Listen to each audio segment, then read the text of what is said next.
Hello and welcome back to Tone's Hoop Dome. Today I'll be discussing NBA Finals Game 1. It's June 2nd, so it's just the next day, so everything's pretty fresh in my head. Honestly, the game was pretty good, despite it, being like a 21-point game at some point. And the Heat clawed back a little bit in the fourth quarter. They went on like an 11-0 run to make it a 9-point game. But honestly, the second half wasn't all that close. Definitely a lot of good basketball to watch, though. Nikola Jokic became the second player to get a triple-double in his NBA Finals debut. The only other guys to do that is Jason Kidd. And honestly, if I bet money, I would have bet money on him getting a triple-double because it seems like every single game he gets a triple-double. And every time I watch him, I'm amazed even more. There's a lot of crisp passes, lots of cuts, lots of mismatches. And the Nuggets used everything that they could to overpower the Heat. They used their length on defense. And the Heat didn't get to the line. They weren't shooting well. There's a lot of stuff I want to talk about. But first, I'm just going to get into some of the key stats of individual players and see who performed, who underperformed, and what really went wrong for the Heat in Game 1, and why not all hope is lost for the Heat. You already know we're getting a triple-double from Jokic, but Jamal Murray also had a huge game. 26 points, 6 rebounds, 10 assists. It's huge when you have a guy other than Jokic who can initiate plays because it puts way more pressure on the defense. They have to use their eyes a lot more. You can't lose sight of Murray. MPJ shot really poorly, but he grabbed 13 rebounds, which was huge. And then Aaron Gordon, he had a great first quarter. He was getting switches on Gabe Vincent, Caleb Martin most of the game, and he was getting easy layups, easy dunks. The pick and roll offense was firing on all cylinders. And honestly, if the Heat don't adjust how they play the pick and roll and who their personnel is out on the floor, the Nuggets are probably going to dominate this series. Jimmy Butler just wasn't really there offensively for the Heat. It seemed like his ankle was bothering him. He wasn't able to drive as well, and he has really high IQ, so he's not going to force a lot of inefficient shots. So he ended up only taking 14 shots. It was cool to see Bam Adebayo get in his bag a little bit and score some points, but the Heat didn't shoot any free throws really, so Bam got 26 points on 25 shots, which again isn't the most efficient thing. If you're a center getting 25 shots up, you expect to get fouled at least once, twice, honestly maybe 4 or 5 times. Gabe Vincent was one of the role players that actually shot pretty well. Max Strus was awful from 3, and honestly, him and Caleb Martin were bound to cool off just a little bit. I know they've been playing like stars in the playoffs, especially Caleb Martin, but at the end of the day, they are just solid role players, and you're not going to get big production every game from them. I think as Jimmy Butler, you really have to take over games. I know his ankle's hurting him. I know the length inside the paint. The bodies are really big. It's hard to get fouls against the Denver Nuggets. It's hard to make contact layups. But at some point, he's got to take over the game as the star. 13 points is just not acceptable. And I'm a huge Jimmy Butler fan. I really love his game. I love his mentality. But at some point, he's going to have to take over. You can't have Bam Adebayo being your top scorer when he's only shooting 13 for 25 with no free throws. That's just not going to win you games. But before I go off on a tangent, let's get to some of the gameplay. I want to show you guys a few things that Jokic and the Nuggets did to have a lot of success against this Heat defense. And honestly, a lot of this stuff is pretty simple. Aaron Gordon gets an easy mismatch. Gabe Vincent on him off the screen. Jokic notices it right away, and he's going to get a dunk inside. This next play is going to be like a phantom screen. Yeah, it's basically like a phantom screen right here from Jokic. Gabe Vincent's worried about the 3. Bam Adebayo can't help inside because he has to guard Jokic. And now Murray's going to, inside cut, a little dunk. It's just so simple and easy for them. It's really just brilliant basketball. This play right here, another mismatch. Gabe Vincent on Aaron Gordon. It's just, you can't have that. And I think the Heat are going to have to mess around with their personnel. Gabe Vincent's a guard, so obviously, he's playing point guard. He shouldn't even be near him. This play, you're going to get a screen. Jimmy Butler gets caught looking at Jokic. Jamal Murray inside, no communication, wide open dunk. Just diming them up. I think Jokic, he finished with 10 assists in the first half. This play, Jimmy Butler kind of helps because Jokic had Strus on him. MPJ hits the 3.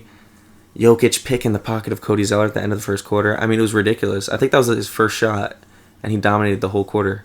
This play, you're going to see 2 guys getting caught looking. Highsmith is going to come over to double and help Jimmy. AG is going to block out Lowry. It leaves Bruce Brown open. MPJ has a lot of space. Jokic is going to hit Brown. Honestly, if Duncan Robinson gets there, he could always swing it to Porter, and you had Jamal Murray on the other side, so they had so many options there. This play reminded me of Broly absolutely bodying Vegeta in the OG movie. Look at Vegeta powering up. Yeah, boom. Stupid. Are you kidding me? Ridiculous. And now this is Jokic just laughing at everybody, taunting everybody in our face. I mean, he's just destroying the playoffs.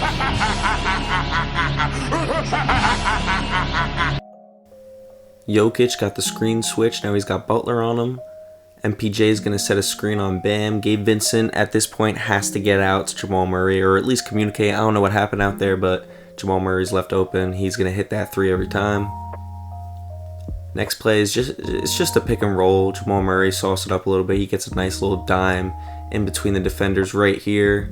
Jokic spin move, floater, little hook shot. And yeah, that was his second shot. He made a shot at the end of the first quarter and second quarter.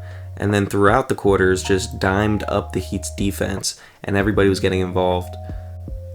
You're going to see a screen right here from Jokic. And then Caleb Martin is going to defend the step back three while Bam moves towards the paint, kind of hedges a little bit. And now Jamal Murray could either bounce pass to Jokic or take a floater or a mid-range jump shot. Takes the floater, gets hit, makes the bucket. And that's a good play from Jamal. Here it's the same exact play, same situation, but this time Jamal passes it to Jokic on the open three and he takes it, makes it. And, I mean, it's just pick your poison at that point. We saw what happened. This is literally like 2 minutes later. This is like 2 minutes later. It's the same exact thing. I mean, how do you stop these guys? It's getting kind of ridiculous. Right here, Jokic is going to get it. All the eyes of the Miami Heat defenders are on Jokic. He's got a three-pointer. He's got somebody cutting in the back door. That's Jeff Green. He's like, hey, man, I've been here. This is easy. Beautiful. All the eyes, the entire defense is focused on Jokic. How do you deal with somebody when he gets the attention of your whole defense? Right here, mad space in the paint. Bam. They've been getting dimed up all day. He's like, damn, do I back up? Do I go forward? Too much room. Jokic is going to hit that floater. He has beautiful touch around the basket. And, I mean, that was basically the conclusion. In the fourth quarter, the Heat kind of went straight up with Jokic, and he just gave him buckets. He didn't really attack the whole game. He still ended up with like 27 points. So it was mostly done in the third and fourth quarter. This is, I mean, 9 dribbles in the post, and he's going to hit a post fade. Beautiful.